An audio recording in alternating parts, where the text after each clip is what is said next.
Você sabe tudo sobre o primeiro reinado do Brasil? Ainda não? Então fica tranquilo porque você vai sair daqui sabendo.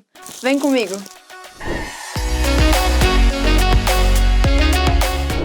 E aí, estrategista, tudo bem com você? Eu sou a Sofia Fonseca e como você viu no vídeo passado, falamos de Brasil Colônia. E hoje nós vamos fazer um super resumão da Declaração da Independência e do Primeiro Reinado. Então fique ligado! Como esse tema cai muito nos vestibulares, esse vídeo vai ser perfeito para você utilizar nas suas revisões. E é claro, como eu sou vestibulanda e estrategista como você, todas as informações que eu trouxe hoje vieram de um bate-papo maravilhoso com o excelentíssimo professor Marco Túlio. Então já deixa o seu like, se inscreve no canal e ativa o sininho. Assim você será avisado sempre que a Coruja publicar um novo vídeo para te ajudar a gabaritar os temas dos vestibulares. Vambora?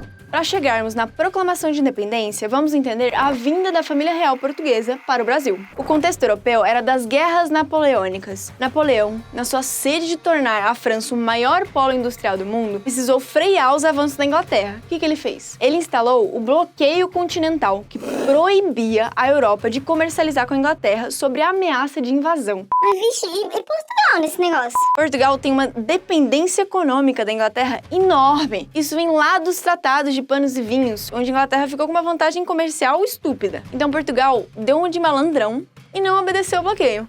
Aí, meu filho, quando Napoleão descobriu, aí a França foi invadir Portugal. E a família real fez o quê? Eu vou ali pra guerra, honrar meu país e nada! Botou o rabo entre as pernas e partiu direto pro Brasil. E foi assim que em 1807 a corte portuguesa veio parar no Brasil. E o que rola? Isso trouxe consequências enormes para o Brasil. Os tempos de querido Dom João aqui no Brasil ficou conhecido como período joanino, que foi de 1808 a 1821. E assim que ele chegou, ele tomou uma série de medidas conhecidas como medidas joaninas. A principal delas, a abertura dos portos em 1808. Isso representou o fim do monopólio de Portugal e na prática, o fim do pacto colonial. E presta atenção, hein, porque isso despenca nos vestibulares.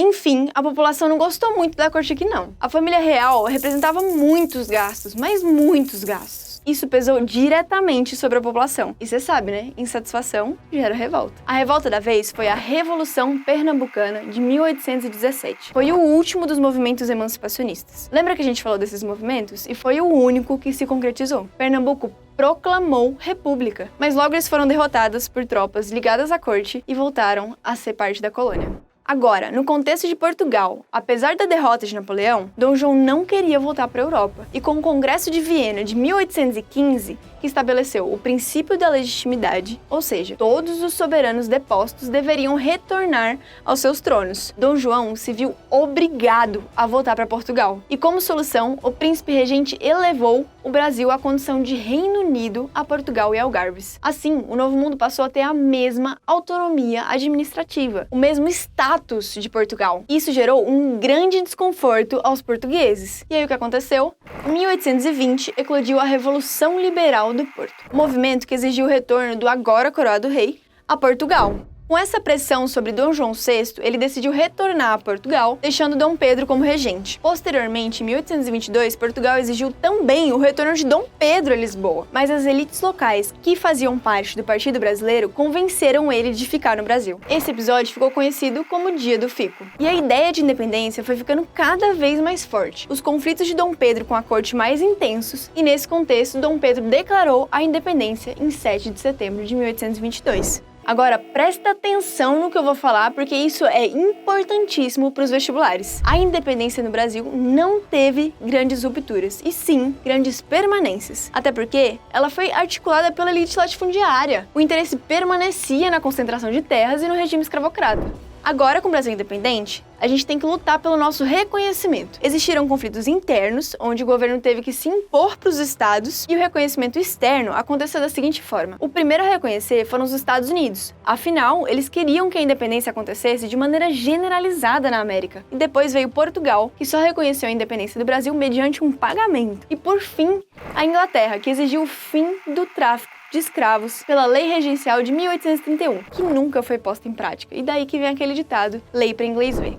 O próximo passo é ter uma Constituição. O primeiro projeto ficou conhecido como Constituição da Mandioca. Ele trazia aspectos anti-lusitanos e limitava o poder do imperador. Então, Dom Pedro foi lá e dissolveu a Assembleia Constituinte, fez outra. E aí saiu a primeira Constituição brasileira, a Constituição de 1824. Quais são as características principais dela? Ela foi outorgada, o Estado era unitário e existem 4 poderes: executivo, judiciário, legislativo e o moderador. Com o poder moderador, que era de competência exclusiva do monarca, Dom Pedro interferia nos demais poderes e o voto era censitário, ou seja, os cidadãos tinham que comprovar uma renda mínima para poderem votar. Pode anotar isso tudo, viu? Porque cai bastante.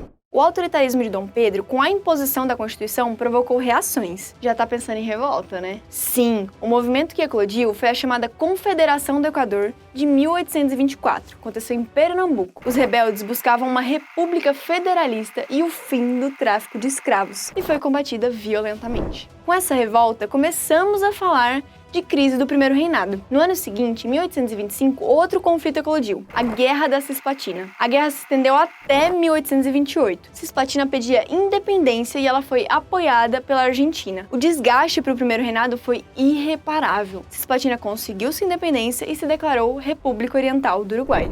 Com a crise econômica e o autoritarismo excessivo, o reinado de Dom Pedro estava se aproximando de seu fim. Em 1831, grupos rivais de brasileiros e portugueses se atacaram nas ruas do Rio de Janeiro. Esse evento ficou conhecido como a Noite das Garrafadas. O desgaste de Dom Pedro aumentava cada vez mais. E quando olhamos no contexto de Portugal, João VI havia falecido em 1826, deixando uma crise de sucessão em Portugal. O medo da recolonização crescia cada vez mais e a pressão sobre Dom Pedro também. Dom Pedro tentou uma última medida: estabelecer um ministério de caráter absolutista no Brasil. Aí, cara, essa foi a gota d'água. Dom Pedro foi obrigado a renunciar, deixando seu filho de 5 anos de idade no poder. E aqui, em 1831, se encerrava o processo de independência iniciado lá em 1808 e começava o período regencial. Mas isso já é o assunto para o próximo vídeo.